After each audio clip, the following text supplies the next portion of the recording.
Charles Cullen earned the moniker, Angel of Death, for 15 years of secretly injecting lethal dosages of medication into his victims' IVs. Charles Cullen hopped from one hospital and nursing home to another in New Jersey and Pennsylvania over the course of his 16-year medical career. But it wasn't out of a desire to assist as many people as possible that the nurse moved about so much. In reality, he was murdering his victims and then escaping before anyone realized what was happening.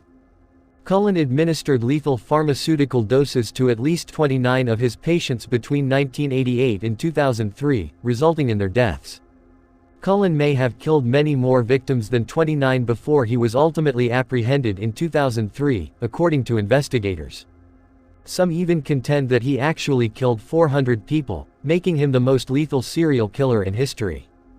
Charles Cullen was surrounded by death as a child and was depressed before he became a brutal serial killer.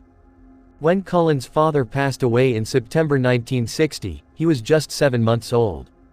Cullen tried to kill himself at the age of 9 by combining several chemicals from a science kit and ingesting the resulting concoction.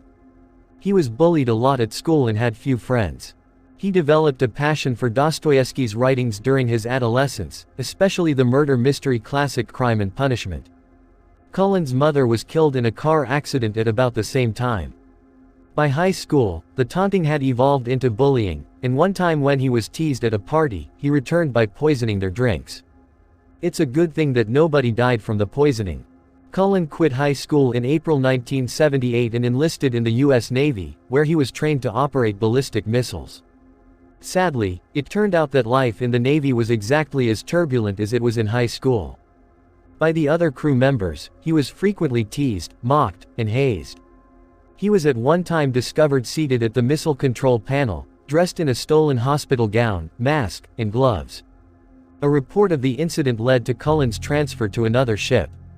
3 years later, he was released, although the records don't specify whether it was due to psychiatric or medical issues.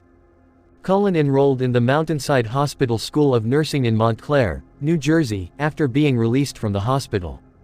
Cullen's life saw a number of significant adjustments in the spring of 1987. The death of Cullen's brother James overshadowed his graduation from nursing school and marriage to computer programmer Adrian Taub. In June of that year, Cullen accepted his first position as a nurse at St. Barnabas Medical Center in Livingston, New Jersey, where he worked in the burn unit. He would murder his first victim within a year. John Yango, a retired judge from Jersey City, was Charles Cullen's first victim. He was 72 years old. Only a few days before Cullen purposefully giving Yango a deadly lidocaine overdose, he had been taken to the St. Barnabas Burn Center with a serious sunburn. Cullen's inner darkness surrounded him from that point forward. He started abusing his family and binge drinking. In the wake of his 1992 dismissal from St. Barnabas, he accepted a position at the coronary care unit of Warren Hospital. Although he had a second daughter that year, his wife finally left him due to the domestic violence that persisted. After their divorce, Cullen made 2 suicide attempts and increased his criminal activity, killing at least 2 more people. The following 10 years saw Cullen slaughter patients wherever he went by jumping from hospital to hospital. At Somerset Medical Center, where he began working in September 2002, he went on a year-long killing rampage that claimed the lives of at least 13 patients. Michael Strenko, age 21, was one of these victims. He had been hospitalized for a routine spleen operation from which he should have quickly recovered. Cullen, however, ended his brief life by administering a large amount of norepinephrine to him.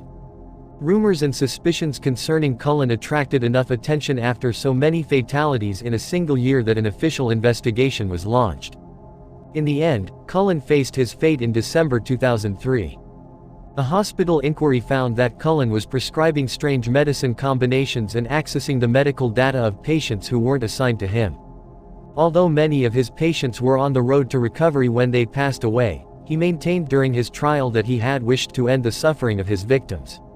Although authorities were able to legally link him to 29 killings, he estimated that he had killed roughly 40 patients. Nevertheless, the actual number may be more than 10 times that.